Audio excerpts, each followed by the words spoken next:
Hello and welcome to my second live version of Sunday Lunch. Hello, here I am. Woo! Hope you've all had a great week. Been busy as always. And as always on Sunday Lunch, I'll be dishing up what I've been watching this week and kind of what's been going on in the news. It's been a fairly quiet week this week, actually. So just a couple of things to touch on and we'll get into those. But let's start at the top, as we always do, with one of my reviews. Yeah. Obviously, I've been covering the Last of Us. I initially sort of started out really liking this show. Had some good episodes, 1, 2, 3, 4 was a bit like, but then they came back with episode 5 with the creatures and the clickers, and there's action, kind of really what I expected from the show. Then I think obviously last week I said I really wasn't impressed with episode 5. It's a bit of a nothing. Not really a lot happened. They found the settlement, and then Joel got injured, and then this week's episode was even worse. I was so bored by this episode. I can barely remember it. I watched it on Monday, and depending on what's going on with the show, I tend to watch it, try not to watch it again, see how much sticks in my brain to come to do the reviews, because if you have to watch it more than once, it's probably not that good of an episode. There's some episodes that I will watch again just to get extra detail and things that are going on that I might have missed. So I watched this on Monday. I've not watched it again. I don't think I could put myself through it again.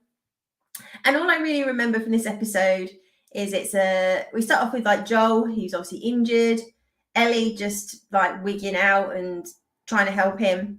Then we go to a flashback with her and her girlfriend, basically.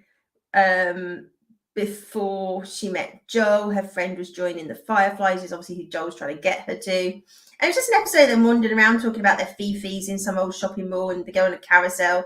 And then at the end of it, when they kind of decide they like each other, they both get bitten.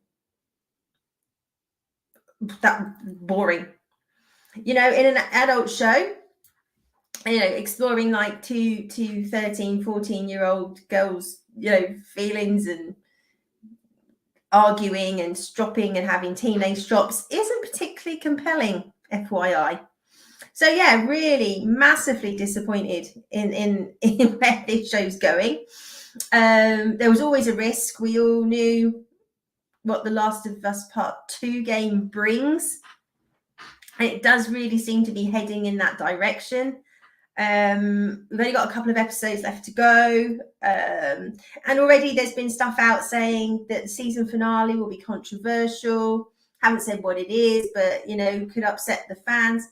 So whether they're pulling forward what happens in The Last of Us Part 2 to Joel, don't know, or they're completely changing the ending so it's nothing like the game. That could upset people, I suppose. But they really need to do something in the next 2 or 3 episodes to make me give a crap, to be honest. They still haven't done a good job in making Ellie likable. There's a good chemistry between her and Joel, saying episodes 4 and 5. But, her just going around being this sweary gobshite is just sort of a bit grating, really. So not a lot to say on it other than it was just massively disappointing. Thankfully, I won't have to watch it again. I'm just really hoping that, say, the next few episodes actually kind of kick in a bit. We've barely seen anything of the clickers and the creatures, the zombies. And I get why they're kind of steering away from that a little bit, because they obviously don't want a carbon copy of The Walking Dead. But at the same time, there's just far too much just, walking around moody, Joel, I don't want to do this, and you're better off with someone else, and then her doing lots of swearing, going, well, I choose you. Okay, can we move forward now? So yeah, I don't know. It does not bode well for season 2. That's all I'm saying. And I think the more we're seeing of this show, the more it's heading towards the season 2 cliff of The Last of Us Part 2. Definitely a filler episode. Definitely, you could skip over it and it would have no bearing on the story. So that's a shame. Bit of a downer on that one. But hey, what can we do?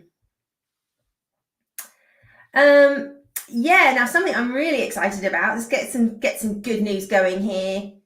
I spoke about this last summer. Ted Lasso on Apple. This is like one of my favorite shows. And when I heard about it, it's one of those ones where I was like, oh God, this is going to be awful. An American has written a comedy about British football. It had disaster written all over it. And I'm quite happy to say I got that completely wrong. This show is absolutely fantastic. It's funny, it's engaging, there's drama, characterization, great story arcs, and it's set in Richmond, a fictional football team, AFC Richmond. Ted Lasso was an American football coach who was hired by the new owner, Rebecca, who inherited the club from her husband, who's Anthony Stewart Head, in a divorce, and it's like his baby. So she set out that she was basically going to drive the club into the ground. And the way to do that was to appoint an American football coach for this team. And that's kind of the premise from that. And it just builds on that. There's just great characters. Like my favorite is Roy Kent, Brett Goldstein. He was like he's sort of written as a combination of like Stuart Pearce and oh gosh, Roy Keane, and he swears like a trooper. And at one point, he's got a little niece, and he's got his lovely relationship with his little niece, and he's like, "How much is in the swear jar?" And she's like, 1,700 and something pounds. He's just like, but he's a fantastic character. He's like got so much heart. So season 3 is coming on the 15th of March. It's rumored to be the last season. Jason Sudeikis always said he was going to write a 3-season and out. There's been some rumors, I think, that ABC Network are talking maybe a season 4. Who knows? I'm a bit, as much as I love this show, if something's designed to be a certain arc, I sort of think leave it there, go out on a high. You've told the story you want to tell. I think British comedies and shows are much better at this, couple of seasons and out before before the quality starts to wane. But I really recommend this show. It's very funny. There's a couple of Americanisms in there, even though it's set in the UK, but not to the point that it's sort of grating or anything like that, or it takes you out of the show. But so Ted was betrayed by his coach Nate at the end of season 2 and went off to West Ham. Nate's got issues. Ted had sort of taken him under his wing and mentored him and built him up from, just being like the cloakroom boy. And Nate's got real issues like father with his dad, and betrayed Ted big time, sold stories about him, and then went off to West Ham, where Rebecca's ex-husband is also involved now. So season 3 is going to kind of obviously be how through the football league, I'm sure obviously Richmond are going to be playing West Ham at some points, and how this all kind of comes together. I'm really excited to see how this show ends. It's got so much heart. It's really funny. I think it's probably going to drop weekly. I'm pretty sure the previous seasons have dropped weekly, which one way is great, another way is frustrating as hell when you love a show like this. But yeah, I really recommend it. It is on Apple, which not a lot of people subscribe to, which is a shame. They have some really good quality shows on Apple.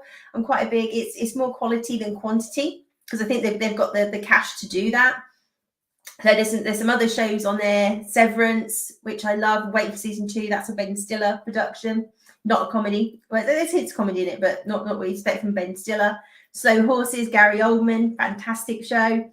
Sort of a British spy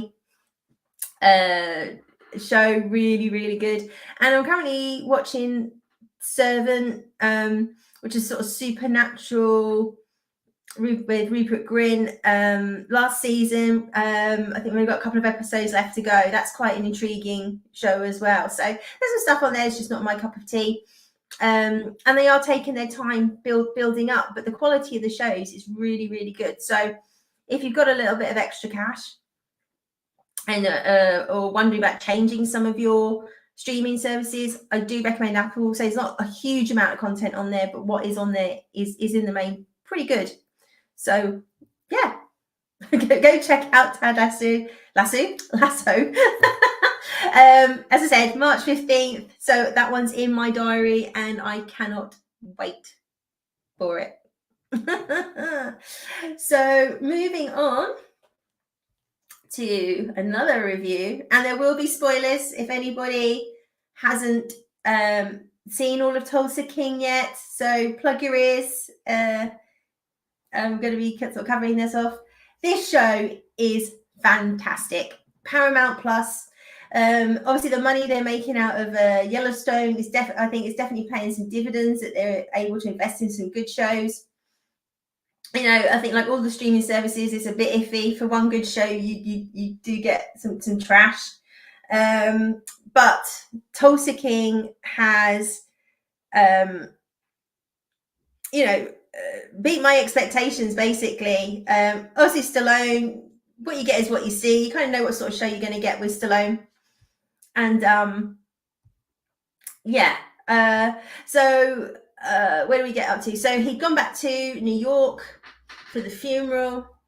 He find out that his daughter got raped, and he murdered the guy that did that. So then the sort of the head of the mob, Pete, who obviously he's best friends with and went to prison covering for his son for 25 years. So Pete says to his son, who obviously is going to take over the family business, says, it's not to be any retaliation, because he's like, well, let's just take him out. Let's take his daughter out. And his father slaps him and says, how dare you? What has his daughter got to do? She hasn't done anything wrong. That's not the rules we play by. Leave it alone, kind of thing. And that, Dwight's like worth 10 of his son, all this kind of thing. And this is really starting to grate down on his son. And he's basically jealous. He's jealous that his father thinks more of Stallone's character, Dwight, than he does of him. So he then does, as he can't retaliate against his daughter, he beats up her husband, and he's in hospital. Obviously, she contacts him and tells him what's gone on, and he's like trying to figure out if it was just a random attack or whether, it's retaliation. He's not stupid. He thinks it's probably retaliation, and tells her to come and stay with him in Tulsa, which he says she sort of think about. And now this is all kind of ramping up. And as I say, we're coming to the season finale. We've got the whole storyline with the bike gang and the mob. So you can imagine this culminates into a great season finale, sort of covering like sort of episodes 7, 8, and 9. He basically, so the big thing is that Pete basically gets so fed up with his father, he ends up murdering his Pete's son ends up murdering his own father. He's in the bathtub. He's had like throat cancer or something like that, so he's had like surgery, so his son's kind of looking after him, hence why he's in the tub and he's there and he's washing his hair and stuff. So it's actually not weird, he's convalescing and recovering, and just shoves him under the water. He's just so fed up of playing second fiddle to Dwight and all his decisions being undermined by his father. He basically murders his own father. He then tells the family that he died of a heart attack, because he basically just got the all clear from the cancer that he's fine, he's going to be fine, and that's why his son just kind of loses it. And then he declares war on Stallone's character, and he nicknames the general. So he's like, we're going to kill the general, we're going to take him out. Got a few people obviously in the family are like, are you crazy? He's been loyal all this time, and and obviously that doesn't go down too well.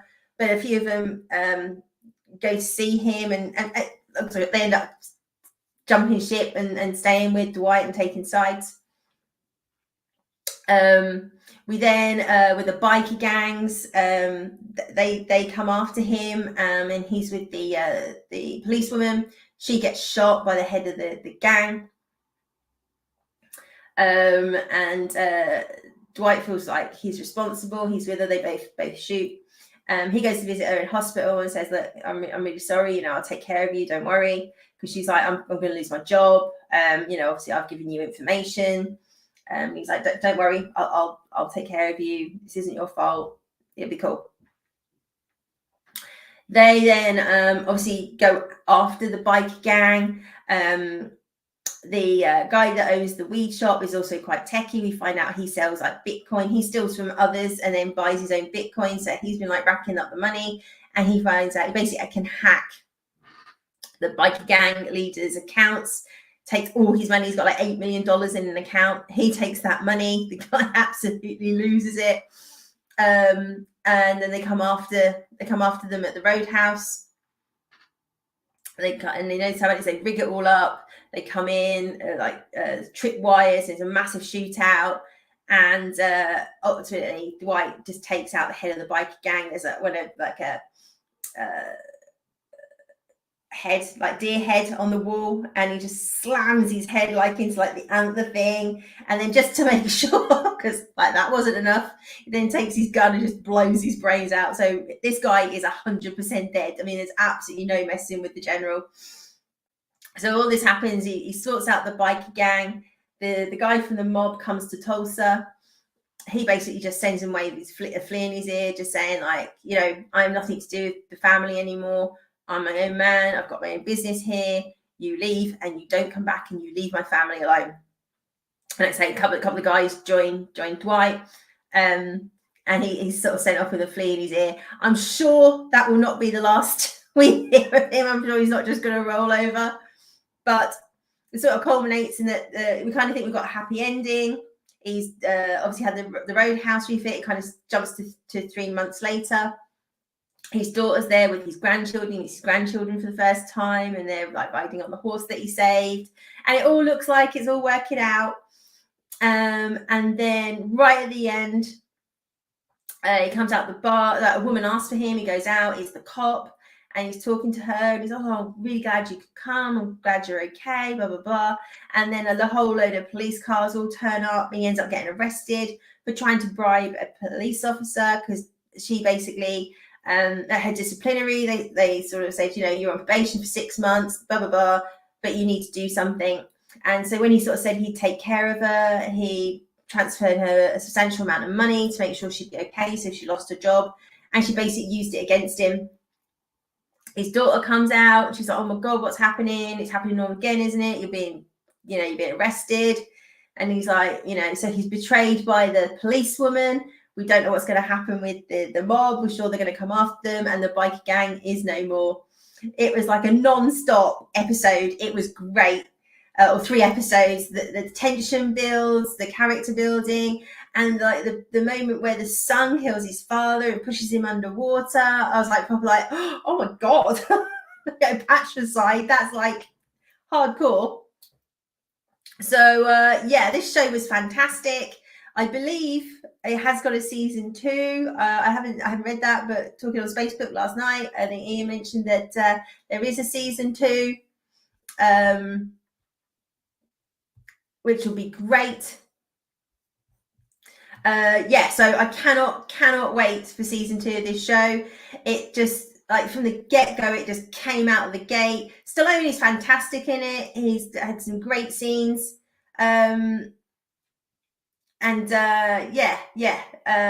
Really, really built, and absolutely fantastic. I cannot recommend this show enough. Do go check out Tulsa King. Okay, so let's see who's with us today. Hi, Stig. You honey muffin.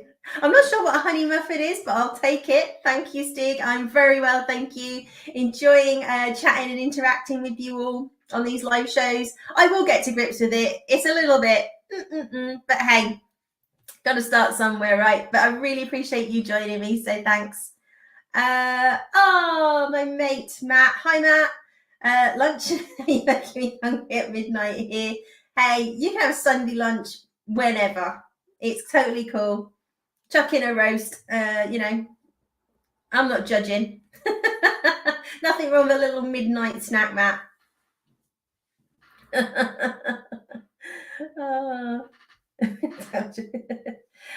What's Stig saying there? Just about the infection doesn't really make sense. It's a fungus now, and they need to do is stay in dry areas, and it won't spread. Yeah, it's a little bit of a. I think the initial aesthetic and that looked good. It was a good idea, and I did like the flashbacks to Jakarta and kind of how that happened, but I just haven't capitalized on it or done anything with it. There's some great makeup and the special effects with the clickers, but we're barely seeing them. And like you said, they've not really built on it. So, like you say, I mean, maybe it's too flawed. But like in these extreme weathers where you got all this snow or heat, like how are these things surviving? I don't know. Kind of, yeah. I'm with you a little bit, but massively disappointed on how this show is turning out. Don't blame you. Like I say, I never played the game. I'm sort of aware of the politics around it and the whole Naughty Dog stuff, and they really done some YouTubers dirty. Absolutely with you there. And to be fair, how it's kind of playing out, you're not really missing anything. So initially I was enjoying it, but it's just going more boring, more off a cliff. So yeah, I really don't think you're missing anything there, mate. So yes, bit of a reprieve. So as I said, there's a bit of a quiet one in the news, but for the majority of us, there was some really good news this week. As much as we're loving the new Trek, which I will come on to. Dun dun dun! Oh, Star Trek Discovery to end with 5th season in early 2024. Shame they just didn't drop it this year. Just get it out of the way. Just drop it. Then, we don't have to deal with it. It's done. Fine. I know there are some fans out there of this show, and fair enough. If you like it, whatever. I guess everybody's got to like something, right? But it's just a travesty that so much money wasted on this show that we had to suffer through it. There's some episodes where you just want to gouge your eyeballs out with spoons and your cringe glands are falling out your neck. It just has it's Star Trek in name only. I didn't mind the first series. I kind of got through the first season. Like so, there's some good actors in there, and the introduction or reintroduction of the Mirror Universe, and Jason Isaac was great as he always is. And then it just what little talent was there certainly exited the building, and it just deteriorated.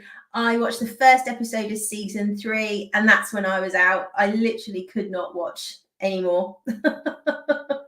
I was just like, I could feel my brain cells just oozing out of my ears trying to watch this show. And I gave it such a blooming good go as well, because I love my Star Trek and I desperately wanted it to be good. And for a while, I went through that phase where I was kind of sticking up for a little bit, and it's like trying to find its feet, and when it gets in a groove, it'll be good. And it just never happened. So ta-da, don't let the door hit you on the way out, Star Trek Discovery. I can purge it from my mind, and we can all pretend that it didn't happen, which will be fantastic. It's a shame. They say they had some great actors involved, and they were all wasted, every single one of them, for just nonsense storylines and complete lack of science. It's just hey ho. But let's get the party poppers out. Is anybody even going to watch season 5? Like I say, I think the viewing figures were down to like 300,000 for season 4. I guess maybe it's on Paramount Plus. A few more people might watch it, given it was only on Pluto after Netflix bailed and went, yeah, we didn't pay for this nonsense. So yeah, don't blame them. Don't blame them at all. So, but this does lead me on to rather handily. It's almost like I planned it. Some great Star Trek that we're getting right now. I obviously dropped my review on Friday. I as much as I can, I watch it and do the review straight after, so you get my immediate thoughts of what's going on. We talked about it for Neil was an hour and a half yesterday on the Spacebook, which just screams quality of a show that I can do a review on Friday, can talk about it for an hour or so on a Saturday, and I can talk about it again on a Sunday. So yeah, I'm really enjoying Star Trek Picard. I guess it's a bit of a difficult one because when you've had like so much rubbish that you think, am I like you know, over liking this? Is it as good as I think it is, or is it just been there's been such a lack of good quality Trek or just quality programming full stop that I'm sort of overinflating this? And I've gone back and sort of and rewatched the first couple of episodes. But I think the answer is no. I don't think I'm overinflating how good this is in my head. And as I say in all my reviews, it's not perfect. There are things that we've all picked apart on Star Trek Picard. Some of the silly, not silly stuff, but just there's a few grating bits and bobs. And as we talked, there are constraints around this because of the Kurtzman Trek. But all the good stuff totally outweighs what's going on. So, we saw in this episode that Picard finally gets to speak to Beverly, and obviously she confirms that Jack is his son. This was a great scene, fantastic scene. The dialogue between them, you completely believe that they haven't seen each other for 20 odd years, and as much as Jean-Luc is kind of, I guess, pleased to find this out, he's also pissed. She really did him dirty and not telling him, and she sort of tries to justify why she didn't tell him. And as much as there is some justification in there in terms of Jack not being in Picard's life because she was worried that something would happen to Jack, Picard's life is always in danger. She cited several cases, where she went to tell him and he, nearly got assassinated and blown up, and he was here, he was there. So you understand her concerns, but I still don't think it's right that he didn't know. I think she could at least have the decency to tell him he had a son, and then sort of said, he's going to be with me. I don't want him in your world, that kind of thing. And to sort of say, well, I told Jack about you and he chose not to get in touch with you, I think it's a very sort of kid's reaction that quite often children don't want to feel like they're betraying their parent by seeking out, their estranged parent, or if they're adopted, things like that. So I think it's quite a normal reaction to go, yeah, I'm not interested, I'm not bothered. When actually, probably there's always curiosity, and if there isn't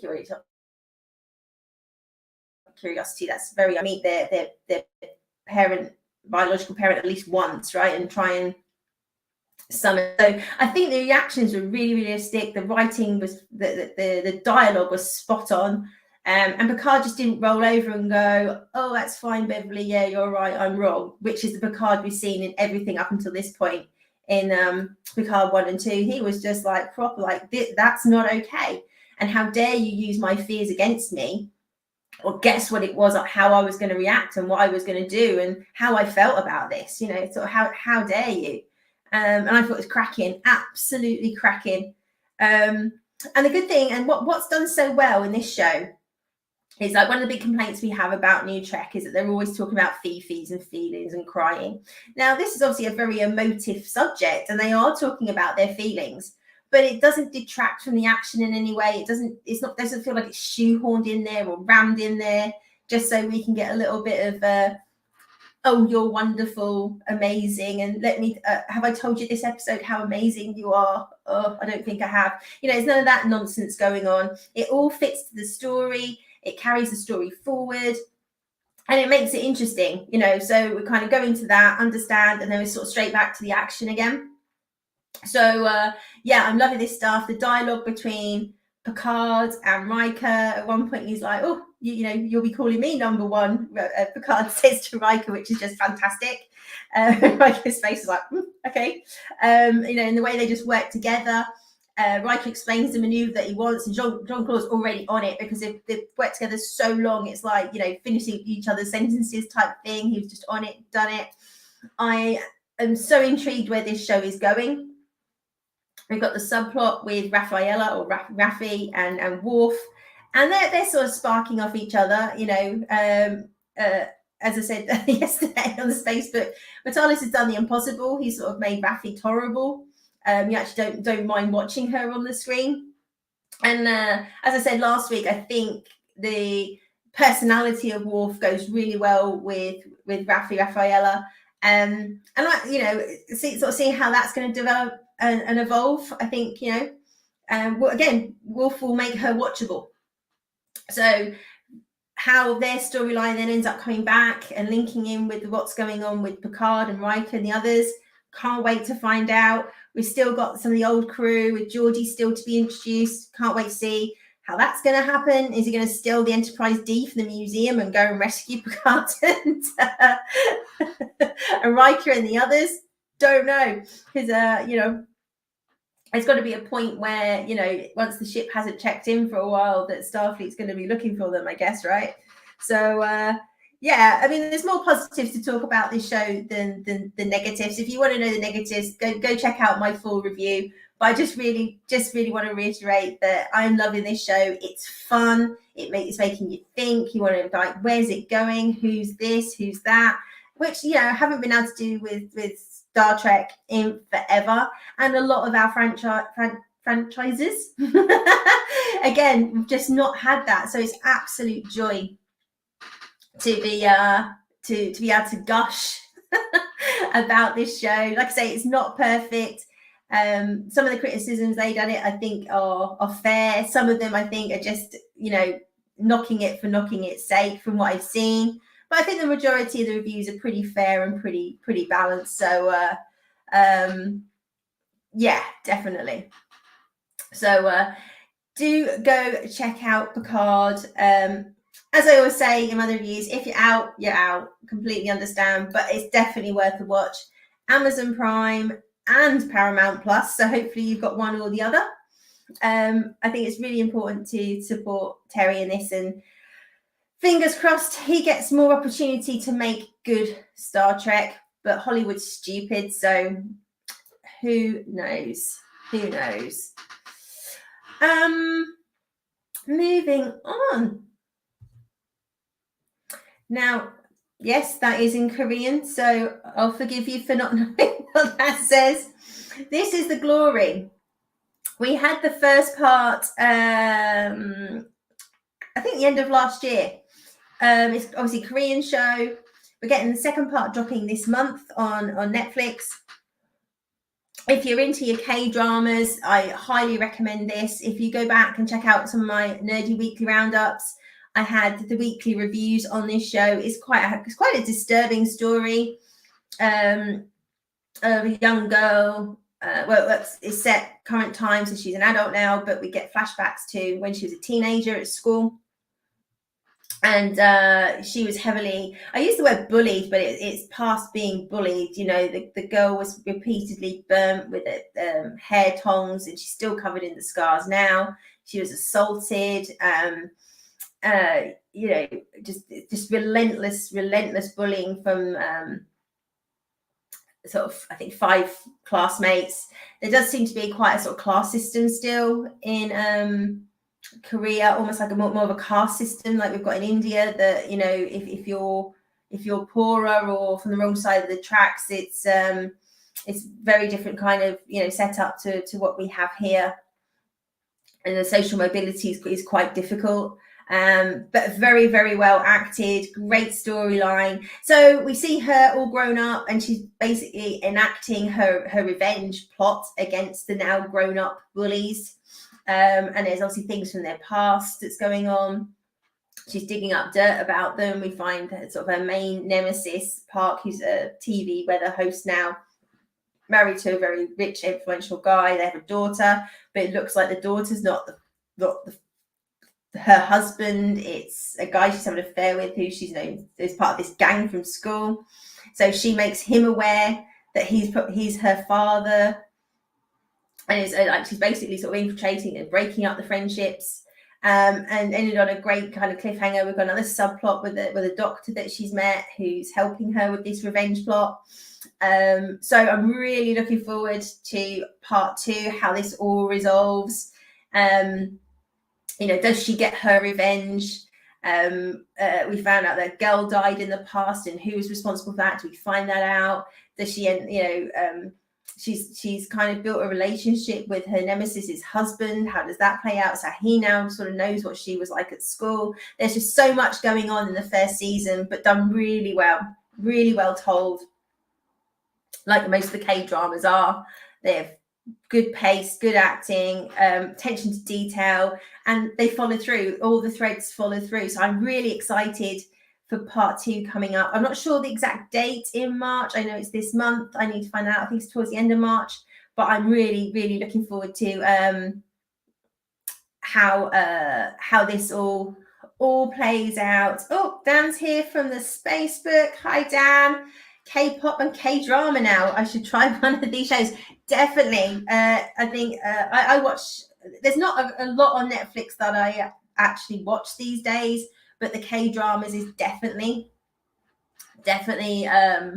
probably my main source of viewing. They tend to sort of fall into 3 genres. You kind of have like police type action dramas. You have supernatural and sci-fi. So a lot of their supernatural stuff's great. Hellbound, just check that one out, Dan. That's very, very good. Obviously, most people know Squid Game, which was superb. We'll have to wait and see what happens with Squid Game part 2 or season 2. It's one of those ones it was so good. You're a bit like, let's hope they don't ruin it.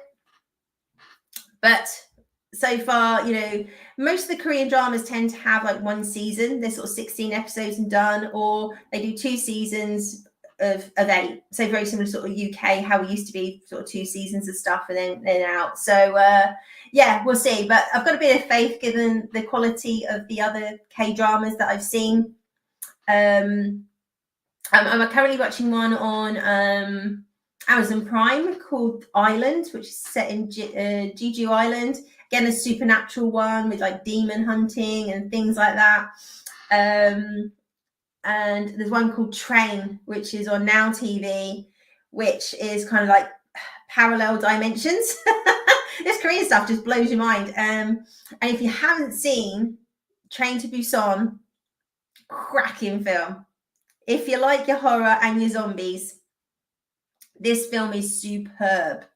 I was a bit like, more zombies. I was a bit zombied out. We went through so many zombie films and Walking Dead. I was like, I kind of had my fill of zombies.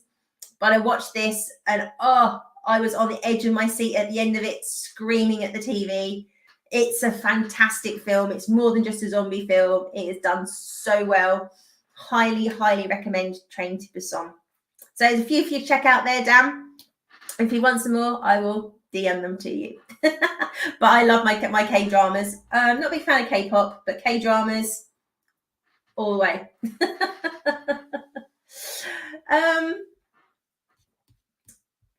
Cool. The last thing I just really wanted to talk about is obviously we've sort of seen good old Disney are releasing Peter Pan and Wendy. Now, I didn't want to go too much into the Peter Pan and Wendy side of it because, I think people have seen the trailers. No real surprises what we're getting from Disney there. And as ever, the modern writers have completely lost the point of what the original story was about. There was actually a lot of women empowerment in it for its time, and Wendy was actually kind of shown as, you know, intelligent, more mature. She's the one that explained to the childish boys that, you know, you've got to grow up. You can't stay kids forever. And you know, lots of very intelligent, more adult themes than you'd expect in a kids film. But all that kind of subtlety of storytelling and subtext is completely lost on modern writers. So of course we're going to get like a in your face, wrapped around the head with a 2x4 message. I mean, the sheer line of the Lost Boys, but your girls, yes, so what? Amazing dialogue. I think kind of tells us what we need to know. But like I said, I don't really want to go into the show so much as to talk about that again, which we've seen time and time again.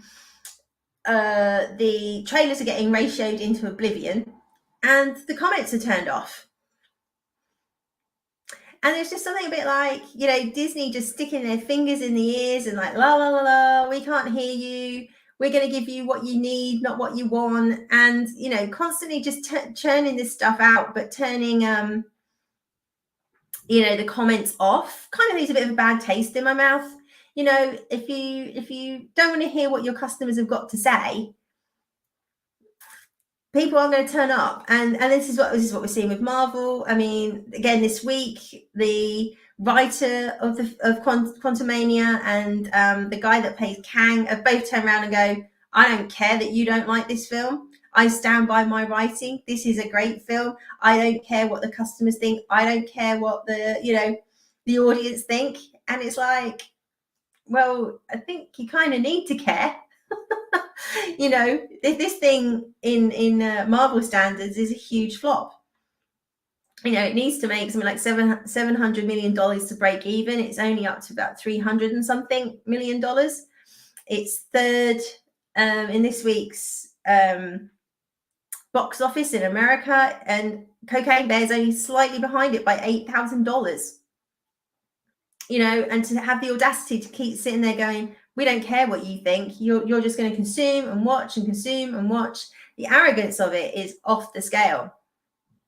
So Disney is still continuing to, you know, the fans are wrong. The fans are stupid. That like it's their fault that they don't like it.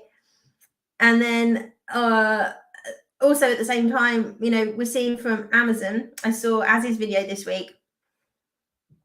Heel's first Babyface, saying that his review for Rings of Power has been removed from Amazon. So he reviewed, and he said he went out of his way not to put any bad language in it, to make it, you know, as palatable as possible, to make sure that the review actually went on. He gave it 2 stars, not even 1 star. And that review's been up for 6 months. And now that review's been taken down, saying it's going against terms and conditions.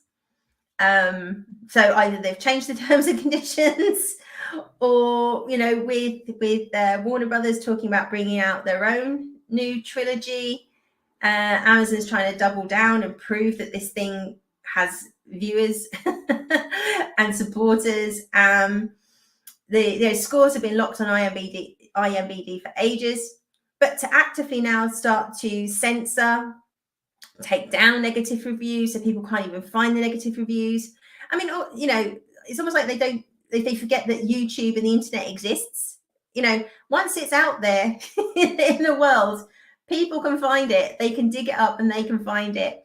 And if you're not getting honest reviews, people come to YouTube and find out what the YouTube is saying. Hence why YouTube has exploded, because people have got fed up of listening to mainstream media telling them that they're stupid and they're this and they're that, and, you know, you should be enjoying this product, and if you don't, you know, then you're a bad person, rather than just people going, actually, this isn't very well written.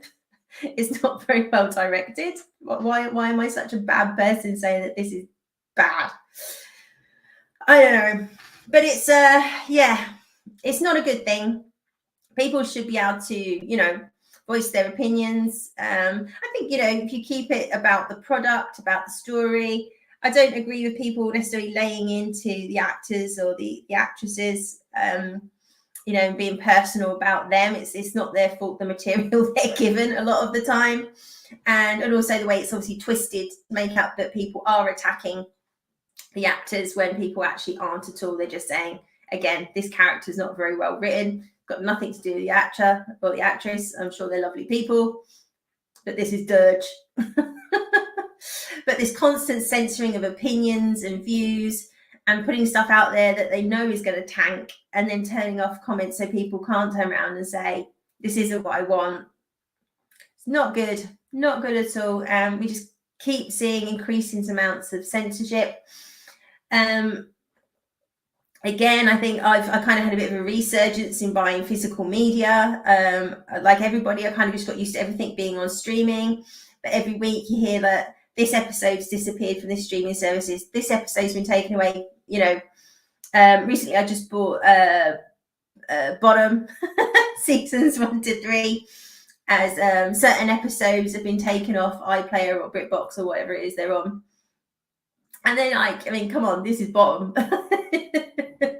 this isn't made for kids, you know. And it was always kind of there to sort of offend a little bit. I mean, that was the whole point of alternative comedy, right? Which we've completely lost and forgotten. So yeah, I think more than ever, it's important to be buying your physical medias. Make sure you've got the original versions of things. Even though, you know, at the moment, you know, the originals still exist on some of on the Disney Plus platform with trigger warnings, and this has outdated themes and views and stuff on it. But it's only a matter of time before this stuff just gets edited out completely. So not good. I'm not a fan of any kind of censorship. People have the right to offend each other. That's, you know, that's what comes with freedom of speech. So get your physical media. Go get your Bottom. Make sure you get your Bottom, people. Very important. Cool. Yeah, so I think that was pretty much everything to cover. Obviously, the other big thing that came out this week was Mando. Again, we spoke about this in at length on the Spacebook last night, so not really going to go much into it, but do go check out the Spacebook where you can see exactly what I thought about that and what the rest of the gang felt. But the Clip Notes version is, I thought it was a bit lackluster. I thought it was just a bit contrived. Everything was just about plot point. But as we discussed, you know, the 2 episodes of season 3 of Mandalorian were shoehorned into Boba Fett to try and rescue that show that was absolutely tanking. And I think one of those episodes was meant to be the original opening of this season. Therefore, they obviously had to come up with a new opening for this season. Maybe the speed they had to do that, or the way they had to shoehorn it in, and lack of budget caused some of the issues that we saw with this episode. But, you know, just the whole, he has to have this droid. Why? And then I'm going to go off for 3 episodes and find some droid parts. Why? You know, so yeah, for me, it's very lackluster. Wasn't awful, wasn't terrible. It was watchable. But I think I was just, you know, with Jon Favreau writing this, and this is his baby, I was expecting a lot more from Favreau. Filoni, take or leave. I don't think he's as good as people make him out to be. And the more you hear that he's actually just taking other people's ideas and regurgitating it sounds more like he's one of the sort of Kurtzman molds. But let's see where it goes. I will give it the benefit of the doubt. It gets 1 pass. Let's hope next week's episode picks up and can kick into what was originally written and what was planned for the show. So yeah, it's kind of nil point for Pedro this week from me with The Last of Us and Mando. So, but hey, I'm sure he's making a tidy profit sum at the moment, so I'm sure he doesn't care. So yeah, that was pretty much it. I was a bit nonplussed with the Mando review, but so I said go check out Spacebook from last night and get all our views and what I thought in a bit more detail, but I won't go over it again here. So cool, that's it. My stomach is actually really rumbling, so I am off to get some Sunday lunch now. Thank you everyone for joining. Let's just have a quick look at some of the additional comments. I can see like Dan has been feverishly typing away to keep me entertained. Couldn't agree more, Dan. Could not agree more. Rick and Aid are absolute legends. I miss Rick Mail so much. I was such a fan of him from a kid. It's like being allowed, you know, if I was good, to stay up and watch the young ones. Always a threat over my head that if I wasn't good, I couldn't stay up and watch the young ones. All the way through most of his work, Lord Flashheart, just woof, he's just absolutely brilliant. I love Rick Mail to death. And very, very much missed. I would say actually on BritBox at the moment, they've got the